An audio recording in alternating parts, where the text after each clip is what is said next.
When people think of presidential elections in American history that changed the United States fundamentally, as well as the world, the 1924 election is not an election that comes to mind.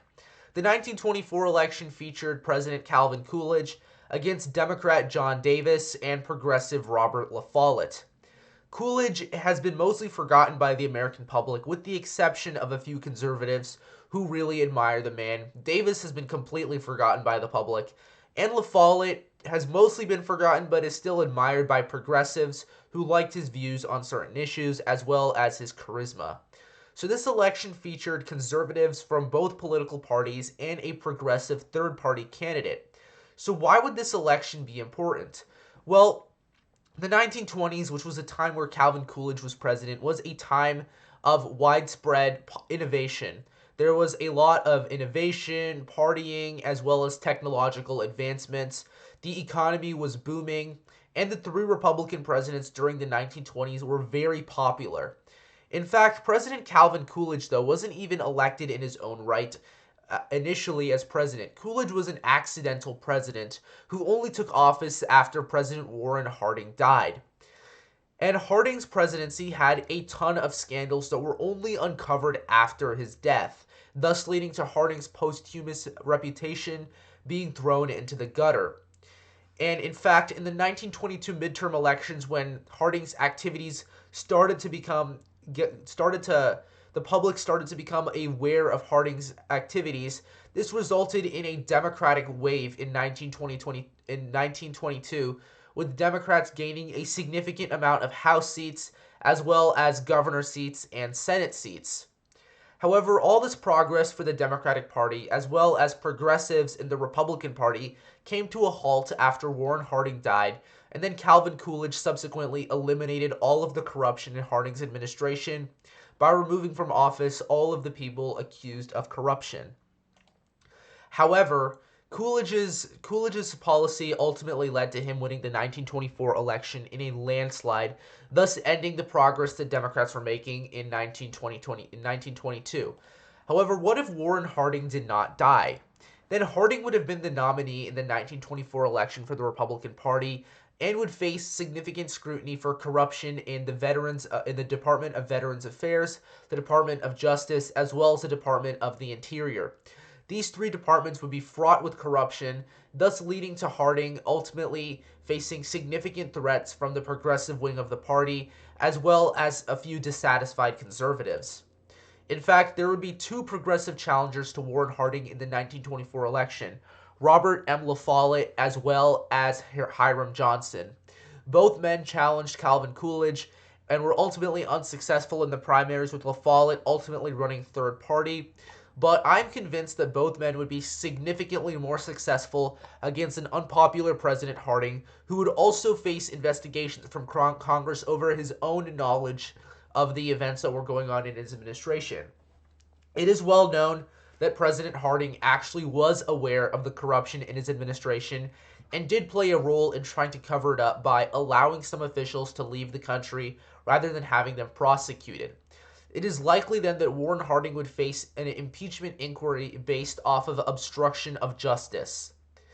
Ultimately, though, despite all of this, Harding would still be renominated in the 1924 Republican nomination due to the fact that a significant portion of the delegates were chosen by party leaders instead of by the people.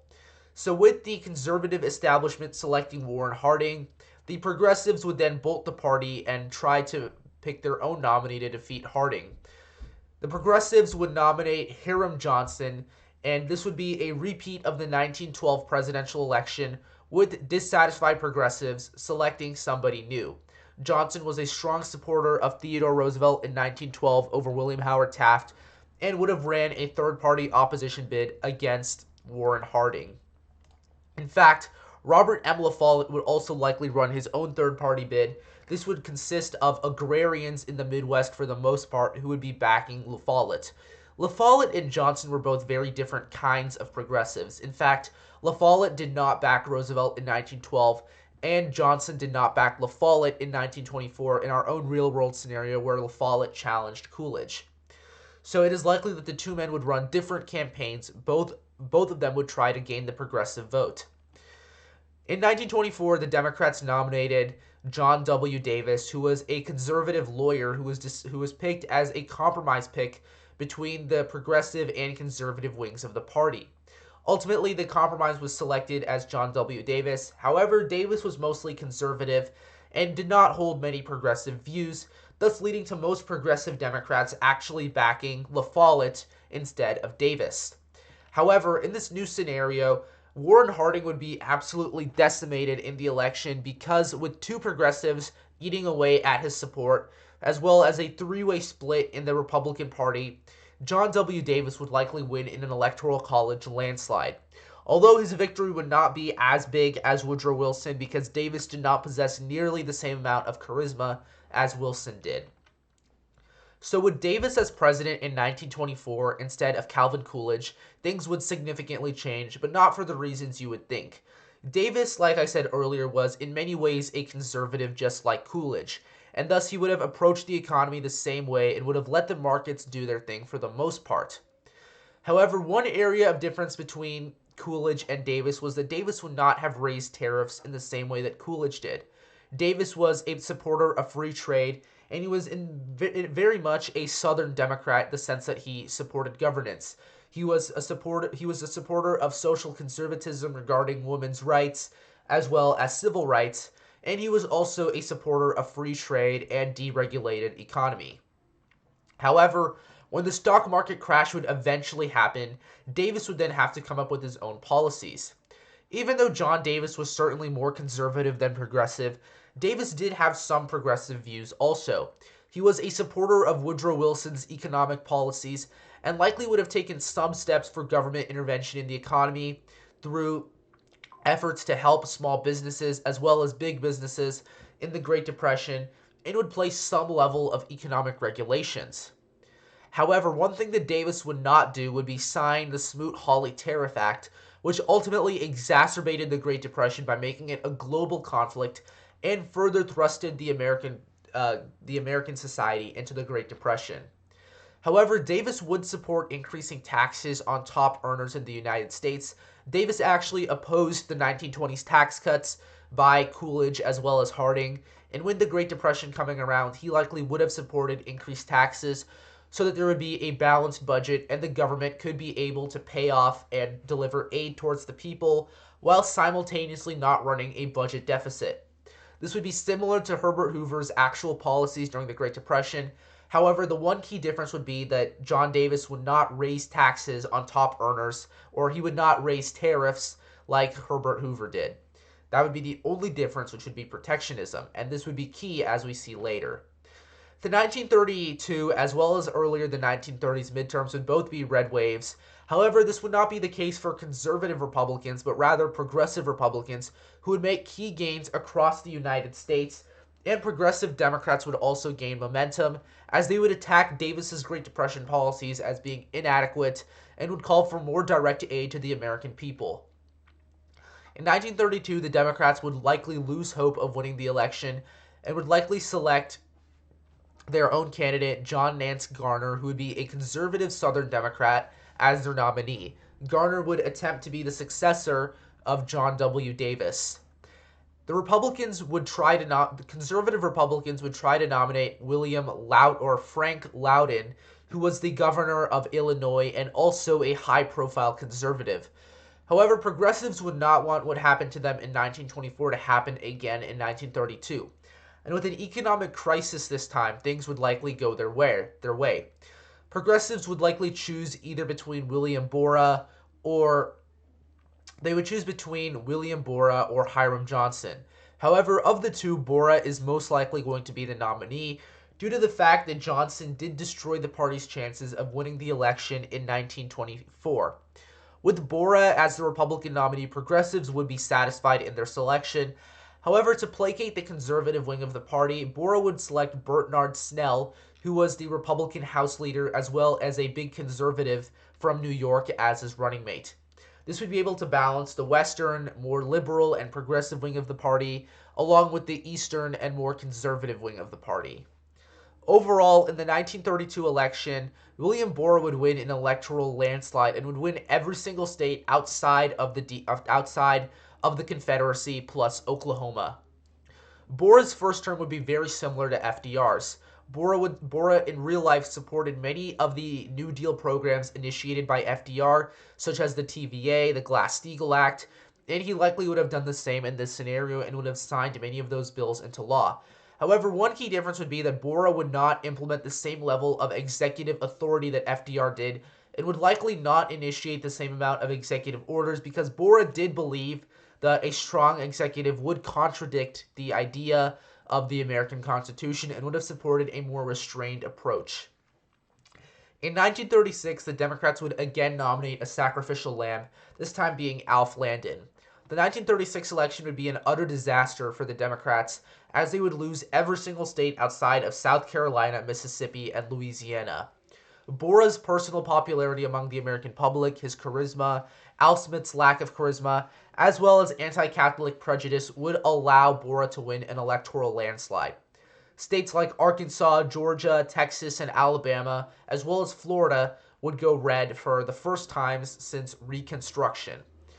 After Democrats get humiliated in this election, Borah would not do what FDR did and would not try to implement a second New Deal. In fact, Borah was opposed to FDR's second New Deal in real life, viewing it as unconstitutional, and also opposed FDR's court packing plan. So, it is likely in this scenario that Borah's second term ends up being significantly more restrained than FDR's. World War II is another event that would significantly change in this scenario. In our own scenario, as a result of the Smoot-Hawley tariff, as well as the exacerbation of the Great Depression, which became a global issue because of trade wars that were going on between different countries, the Nazi Party gained a significant amount of power as well as control over the population and supporters. Initially, in 1928, which was before the Smoot-Hawley Tariff Act, the Nazi Party only had 810,000 votes in the election, a measly 2.63%. However, after the Smoot-Hawley Tariff Act, as well as the Great Depression becoming a global issue in Germany, the Nazi Party had 6 million votes. So without the Smoot-Hawley Tariff Act, it would be reasonable to assume that the Great Depression would no longer become a global event and would be only inside the United States. And thus the Nazi Party would not gain the momentum it did in our own scenario because of the fact that there would be no Great Depression in Germany. Without the Nazi Party gaining this much momentum, Hitler would likely not gain enough recognition to be selected as Hindenburg's chancellor. Hindenburg's chancellor would likely be somebody else, more so a centrist conservative than a Nazi like Adolf Hitler. Without Hitler becoming chancellor, Hitler would never rise to power, as when Hindenburg would eventually die, somebody else would take over for the Weimar Republic instead of Adolf Hitler. And without Hitler's rise to power, World War II, the Holocaust, and all of those events never happen. So, back to the United States. By the year 1940, Borah was in poor health and actually would have likely died in office by this time, considering how in our own scenario he died in 1940. With Borah's death, the new president would be Bernard Snell.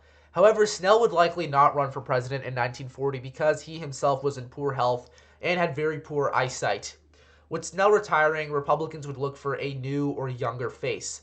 This would likely be Thomas Dewey. Dewey was actually the frontrunner for the Republican nomination in 1940 until World War II broke out and became much more significant, and Republicans felt they needed someone with global, international expertise, as well as someone older who could handle the crisis, and not a young isolationist like Thomas Dewey. However, with no World War II, Thomas Dewey would likely win the Republican nomination. The Democrats, on the other hand, would likely see their progressive wing of the party flock to the Republicans, and they would likely nominate Walter George, a conservative Democrat from Georgia, a southern state. So, let's summarize this whole scenario. Basically, without the election of Calvin Coolidge in 1924, Republicans aren't blamed for the Great Depression, and thus FDR never becomes president, thus preventing the transition of America from an isolationist to interventionist country that we see today. There would also be no There would also be no World War II, which is ultimately what caused America to become so powerful and gain prestige as an international power player. So thus America would contain its decades-long policy of isolationism. Another key shift would be the Republican Party.